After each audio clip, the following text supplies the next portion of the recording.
Welcome to the Cash Confident Podcast. I'm BRIE, your fearless host, personal finance expert, and the visionary behind the revolutionary Cash Confident community. Oh, hello. Today we are here on the Cash Confident Podcast to talk about using cash flow for lifestyle creation and using your cash creatively. And it's a great time to be talking about this because as we are coming into the new year, this is the place where everybody's setting their New Year's goals. And oftentimes I will tell you that when I'm looking at people's money goals, they are sad and dry and brittle and boring, and they're not really using their money to build the life that they want. And when we do that, when we don't actually want the thing that we want, but it feels like a should do or a must do or a would be nice if, what ends up happening is when it comes time to make the decisions in the moment, like, should I put this money toward this thing that I actually don't want, or should I go out for margaritas with my friends? It is quesadilla night, margarita night, and we don't actually get our goals done. And where this becomes a massive problem is that we erode our sense of trust with ourselves with money. And if every single episode I say to you something to the effect of the level to which you trust yourself with money is really important, I just want to reiterate that for you. Like, so much of what I'm teaching to you in these podcasts and in my programs and what I offer that I think is so important is that it builds trust between yourself, with yourself and with your relationship with money. And that's really, really important because when we don't trust ourselves with money, we just do things to get rid of it.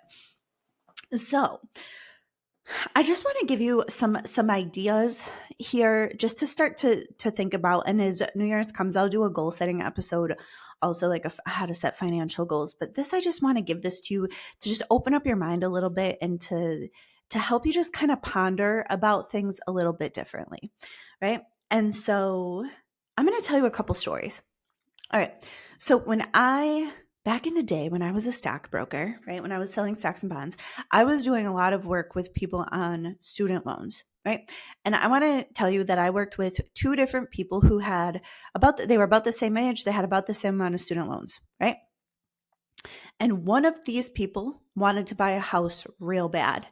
That was a goal. She wanted to buy a house, and that was the thing that she was working on. The other person had the same amount of student loans, and he had a goal that he wanted to travel. He did not want to buy a house, right? And so both of these people had student loans that were in the thousand, more than $1,000 worth of payment, right? And so the young lady, we put a plan together for her so she could not qualify for a mortgage for a one family. We ran the numbers many different ways. And this was also when interest rates were like 3%. But her payment was so big that it tied up so much of her cash flow that she couldn't qualify for one family house in any sort of price range. We looked from the bottom, upwards, it wouldn't work. So we started looking at, well, would you be open to a 3-family house? And she was. And we ran the numbers for that, and that could work because basically two of the units would pay, the mortgage, and then her unit that she would live in it wasn't free, but it was almost free, right? So it'd be a really low cost. So she could end up paying her student loans and be able to pay her mortgage if she had tenants, right? And that was the plan that we put together. That was the plan that we put together for her. So we used our creative thinking to get her what she wanted, right? Which was a house. So she had these big obligations, these big obstacles, these big student loan payments, but she was still able to get what she wanted. Now the young man, I was like, all right. So after he paid his student loans, he didn't have a ton of money because, and at the time he was young. He was still living at home, like with his parents. But he wanted to get out of there. He wanted to travel. He wanted to go see the world. And he was a nurse. And so I was like, hey, well, I've heard about traveling nurse programs. Why don't you look into one of those? And so he ended up being able to become a traveling nurse. And so his income really went up. Traveling nurses, I'm not sure that this will be true forever. There's some laws changing, but many years ago when I was doing this work, traveling nurses made pretty substantially more than a nurse that was at her her his home hospital. And so he also got to travel. He got to go live someplace. And so he sent me a couple messages. He was like somewhere in Seattle, somewhere in Hawaii, and he got to do the thing that he wanted.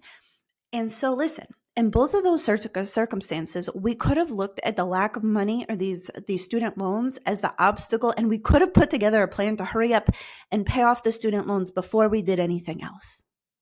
That was an available choice. We could have done that, right? We could have said, all right, well, young lady, live at home with your parents and pay off your student loans for the next 10 years, directing all of your cash flow toward this, but you'll just have to live at home with your parents. And she did not want to do that. She wanted, she was in her 20s. She wanted to get out of there. She wanted to be building equity. She wanted her own space. She wanted to do the booty in her house without her mom and dad in the other rooms, things like that. And so we just put together a plan for her to be able to get what she wanted and pay off her student loans. And the other fella, he wanted to travel. And if we looked at his cash flow where he was staying at home but paying on his student loans, he probably could have afforded some vacations, but even then he needed to work quite a bit of overtime at the hospital that he was at to be able to pay on those student loan payments. He had a 4-figure student loan payment. And so we were able to figure out a way for him to get what he wanted. And he still made enough money to pay on his student loans. And I lost touch with him after he sent me the note from Hawaii. But, he was paying on those student loans where they would be paid off in 10 years. So, after a couple of years of that, then you can adjust and make moves. And so listen, the reason that I'm telling you these stories is because oftentimes we get so in our heads about money, we forget what we're actually wanting. We're forgetting what we actually want to create, the life that we actually want to have. And so I want to teach you, I have 3 little steps in my notes today about how to start to think about your cash and your cash flow creatively. And I'm going to teach them too. All right. So the first thing is to know what you want, right? And where I think this is important is to know the truth of what you want. And I want to differentiate the difference between like a financial goal and something that you want to create in your lifestyle versus something that you want to habitually take on or something that you want to systemize, right? So sometimes people will say things to me like, oh, I want to save for retirement. And I'm like, cool, that goal will take you 40 years. So like, let's just get started with it. Let's just go ahead and set up that direct deposit, right? Let's open that account, set up that ACH, build that little system into your money management life, situation where then that's just done, right? And those are the sort of things that when we want to start saving more or we want to start doing things like that, the thing is you just have to start doing them. You're never, listen to me. You're never just going to have the kind of money that is for retirement just show up in your bank account. That's probably not true. I'm sure that will happen for some people. And, I'm open to receiving that kind of money in my bank accounts. But we don't want to count on that. Like those things are habitual. So we want to start to think about our money habits different than like our lifestyle upgrades and our lifestyle creations, right? So because the idea when somebody says to me, oh, I'll do that when I have some extra money, I'm like, I've talked with a lot of people about their money, and the amount of times that I hear somebody say I have extra money is pretty rare, pretty few and far between. So I want you to figure out what it is you really want from your life. Like, what are you really wanting your money to create? Is it a house? Is it a kitchen upgrade? Is it a travel or, new wardrobe? Like, what are you really wanting? Right? Like, what are you really wanting to buy? What are you really wanting to trade this money in for? Right? We want to start to think about that and get clear on that because that's the start point. That's the start point, is knowing what you want. And sometimes you have to know what you don't want to even figure out what you do want. Sometimes you have to be like, I don't want this anymore. And then from there, you can start to think about the things that you do want. And knowing what you want helps you, when you just really admit it to yourself, there's something that happens where your mind opens up to the possibilities of how to get it. And that actually brings us to our next step, is so to really make the decision that you're going to get this thing, that you're going to buy this thing, that you're going to make this happen. And the reason that this is so important is because there's this part of our brain called our reticular activating system that does most of the filtering, that filters our reality for us. And so when we don't make a decision about what we want, we don't see the opportunities for it. We miss the opportunities. We miss the things that we would see that would bring us one step closer. We miss the connections. We miss the people. We miss it because we're just not programmed for it. But when you make the decision, you tell your reticular activating system, like, this is important to me. This is a thing that I'm calling into my existence. This is a thing that I'm calling into my life. And so help me be ready for it. And so it will start to see the opportunities. It will start to meet the right people. It will start to call that in. Because everything that you want is already available in this world. Like, it's already available to you, but you have to become the person who's ready to like receive it, right? And so that means programming that reticular activating system, which does require a decision. And for me, sometimes I will have a challenge with making the decisions when I can't really see how it would happen. It freaks me out a little bit. And I'm not the only one, because I've talked with lots of people about this, but when you can make the decision, then you start seeing all of how it would happen. But before you make the decision, the how is very elusive. It's, a lot of times you can't see how from before you make the decision. It's just not how it goes, right? So you make the decision. And then the third step is you work your finances and you ask yourself, how can I do this? What are some ways?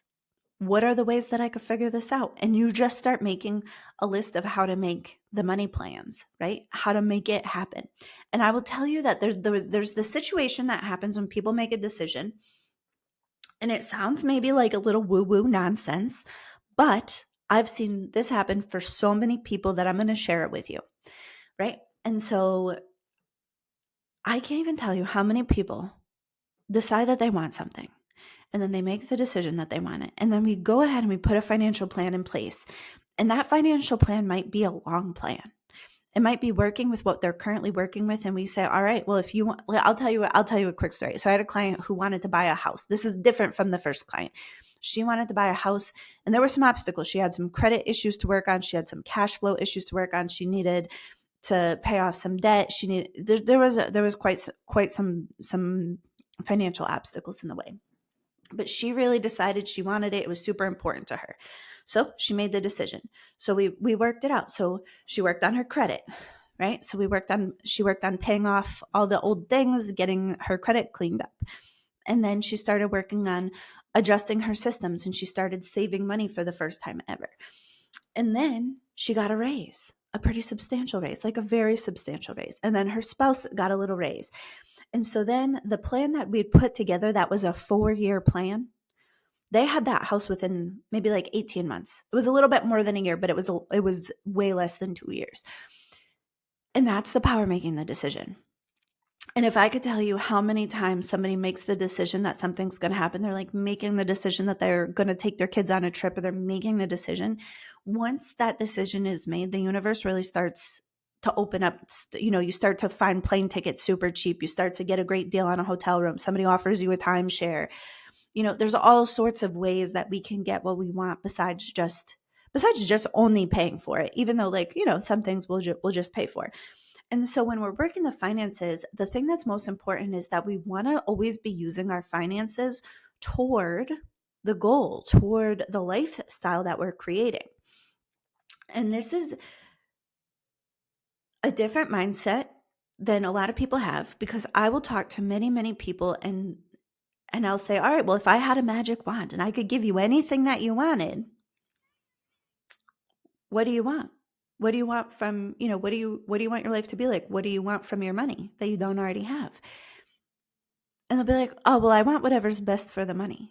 I'm like, whatever's best for the money.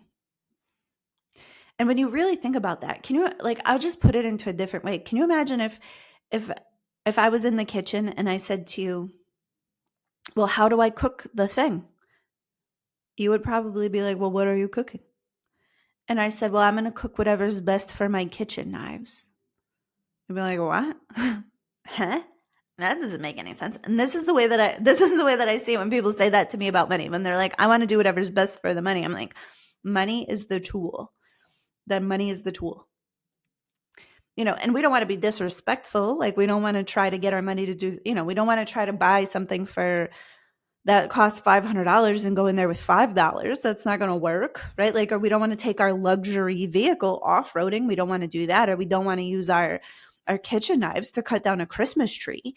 But at the end of the day, we have to remember that money is the tool, that the life is the creation, and that we're going to use our time, our energy, our expertise, to be able to get this money, to be able to create the life that we want with it. And that is the thing that I just want you to remember as you're starting to set your goals. And also, there are systems and habits for our money that help us to build stability and financial strength. It's like systematically saving for your investments, saving for retirement, or investing. You know what I mean? Making sure that we have a buffer in our accounts to pay our bills, make sure that we're prepared for the expenses that we can definitely see coming, make sure that we have money to have in our pocket, but setting up those 3 savings habits it's not really a goal, because it is, but it's like, is brushing your teeth a goal? No, it's just a thing that you do every single day, right? And like, what's the goal behind it? I guess it's long-term oral health, but really, like, it's just a thing that you do every day. And I want to impress that upon you, is that good financial habits, you want to get to a place where you automate them, and if you need help with this, I have a course called The Invisible System, that teaches you how to use technology to really support your good financial habits. But where I'm going with this is, saving for retirement is just a thing that you're going to do until you retire. So just get started with it. And then use your creative juice, for the other things. And that's a really, it's because it's fun to get what you want. It's fun to create the life that you want. And you start to feel more power over your finances when you make the decision and then you make it happen. Right. And when we can't make the decision because we're so afraid, it's just such a powerless place, and it doesn't feel good to be there. So anyways, I invite you, maybe even a little gentle challenge. I encourage you to figure out what you want next year, what you want in 2024, and then make the decisions to get there, and then work your finances, work a plan. And even if the plan seems like it's going to take forever, just get started and then let life delight you. Just let it happen. Just let things go faster than your plan accounted for. All right. I love you. I appreciate you. Thank you. And please feel free to share this episode, or any of my episodes really, with a friend, or with a relative, or a coworker, or somebody that you love very much.